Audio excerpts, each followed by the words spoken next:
Microsoft's Bing censors search results in China more than any other domestic platforms. Canada's Trudeau says China uses slave labor in lithium mining. Factory activity in China declines in April. China boasts efforts in Sudan evacuations, triggers netizen debate. A new study found that Microsoft's Bing search engine censors search results more than any other platform in China. Bing is the only foreign search engine allowed to operate in China.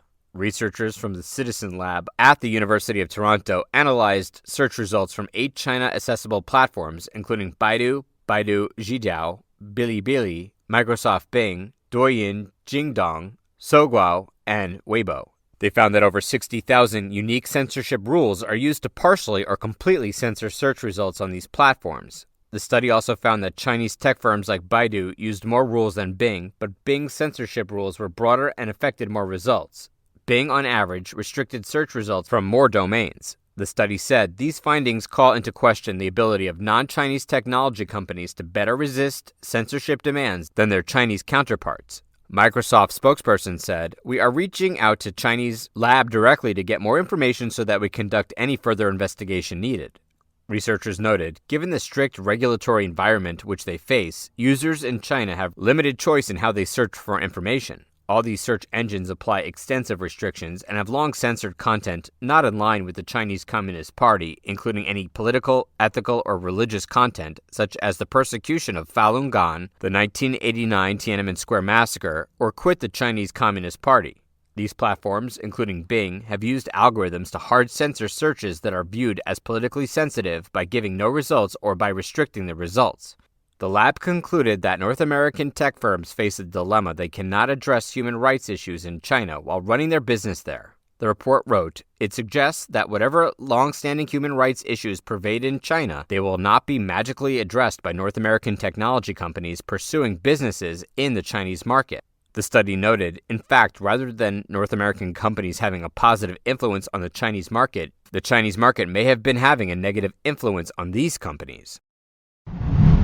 Canada is pushing its production of lithium, and it won't use the same method as China to get advances in the industry. Speaking at the Council on Foreign Relations in New York on April 28th, Canadian Prime Minister Justin Trudeau noted that his country has ample resources for the precious metal. However, China has gone for strategic options to reign over the industry over the past decades.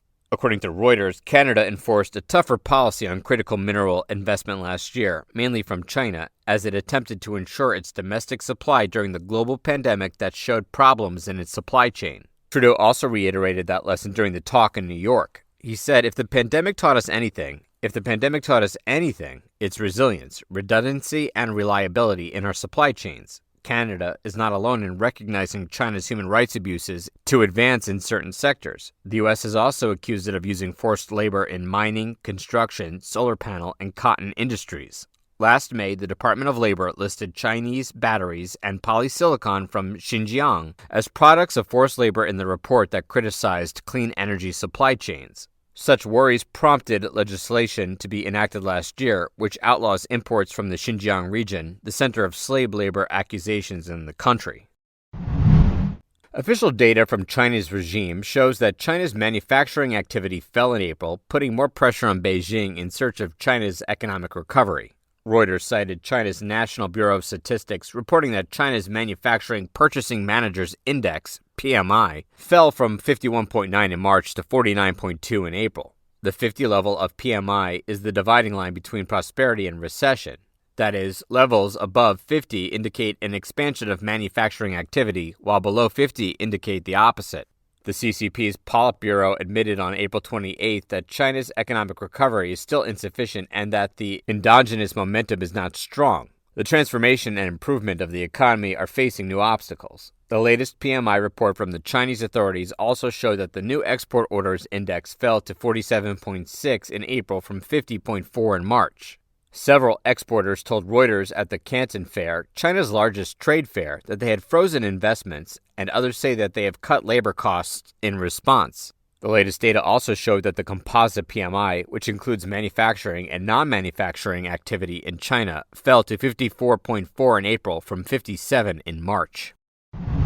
In recent evacuations from Sudan, China has touted its efforts to evacuate its people as well as those from other countries. In contrast, the U.S.'s efforts to rescue Americans continues to draw criticism. This makes netizens explode with their comments. Newsweek reported on May 1st that as fighting between forces loyal to two rival Sudanese generals erupted on April 15th, several countries, including the U.S., have hurried to evacuate their citizens from Sudan by air, land, and sea. Zhang Jun, China's representative to the UN, tweeted that as of April 28th, more than 1,300 Chinese nationals in Sudan have been evacuated. Zhang Jun wrote, "Some have left Sudan by Chinese warships and boats, and some are on their way out of the country." He added that China has also assisted nationals of 5 nations to leave Sudan by Chinese ships. According to Zhang Huqing, the cultural consular of the Chinese embassy in Pakistan, at least 216 Pakistani nationals arrived in Jeddah, Saudi Arabia, on a Chinese Navy ship. Posting a video of the Pakistani nationals disembarking the ship, he tweeted on April 30th, "A friend in need is a friend indeed." Testimony of #China, #Pakistan, ironclad friendship again. A day later, the U.S. conducted its first evacuations after facing criticism when officials initially ruled it out and claiming it would be too hazardous. On April 22nd, the U.S. military evacuated diplomats and government workers from Khartoum, the capital of Sudan. However, several thousand American citizens, many of whom were dual nationals, were left behind. Intense fighting has created a situation where there are few means of escape.